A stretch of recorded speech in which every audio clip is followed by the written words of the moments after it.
अहिल्यानगरात बिबट्यानं हल्ला केला आणि त्यात चिमुकलीचा मृत्यू झाला। चिमुकलीच्या मृत्यूनंतर ग्रामस्थ आक्रमक झालेले आहेत। बिबट्याला ठार मारण्याची परवानगी मिळेपर्यंत आपण आंदोलन करतच राहणार असा इशारा ग्रामस्थांनी दिलेला आहे। चिमुकलीच्या मृत्यूनंतर ग्रामस्थ अस्वस्थ झाले आणि नंतर आक्रमक झालेले आहेत। बिबट्याला आपण ठार मारू आणि बिबट्याला ठार मारण्याची जोपर्यंत परवानगी मिळत नाही तोपर्यंत आपण आंदोलन करतच राहणार असा इशारा या ग्रामस्थांनी दिलेला आहे। अहिल्यानगरात सहभागी झालेल्या याच आंदोलकांशी बातचीत केली आमचे प्रतिनिधी प्रसाद शिंदे यांनी। गेल्या 3 दिवसापासून अहिल्यानगर तालुक्यातील हिसळक निंबळक खारेक खर्जुने भागामध्ये बिबट्याने धुमाकूळ घातला। यामध्ये एक मुलगी मृत्युमुखी पडली। हल्ल्यामध्ये तर एक मुलगा जखमी आहे। संतप्त ग्रामस्थ सध्या रस्ता रोको करत आहेत। पुणे महामार्गावर बायपास चौकामध्ये हा रस्ता रोको सुरू असून पोलीस देखील रस्ता रोको स्थळी दाखल झालेले आहेत।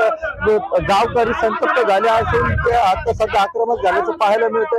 जोपर्यंत बिबट्याला ठार मारणार नाही तोपर्यंत रस्ता रोको बंद, जोपर्यंत बिबट्याला ठार मारणार नाही तोपर्यंत रस्ता रोको सुरूच राहणार असं पवित्र गावकऱ्यांनी घेतलेलं आहे। सध्या आपण पाहू शकतो या ठिकाणी गावकरी आक्रमक झालेले आहेत।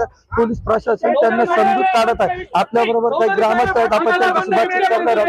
त्या सांगतात रस्ता रोको सुरू केला आहे। रस्ता रोको सुरू करायचं कारण आहे का काल 2-3 दिवसापूर्वी आमच्या गावातली एक मुलगी तिचं बिबट्याने धरून उचलून नेली आणि काल 1-2-4 दिवसानंतर परत एकदा एक कोतकर म्हणून आपला राजवीर कोतकर याला त्याच्या घरासमोरून बिबट्याने ओढून नेलं आणि आणखी कुठली शूट अँड ऑर्डरची आणखी परवानगी फॉरेस्ट ऑफिसरनी कुठली दिलेली नाही आणि त्यामुळे गावकऱ्यांनी आता रस्ता रोको सुरू केलेला आहे। किती वेळ रस्ता रोको सुरू राहणार? आता काहीच नाही, त्याचं जोपर्यंत आम्हाला शूटची ऑर्डर भेटत नाही तोपर्यंत आम्ही कोणी हलणार नाही।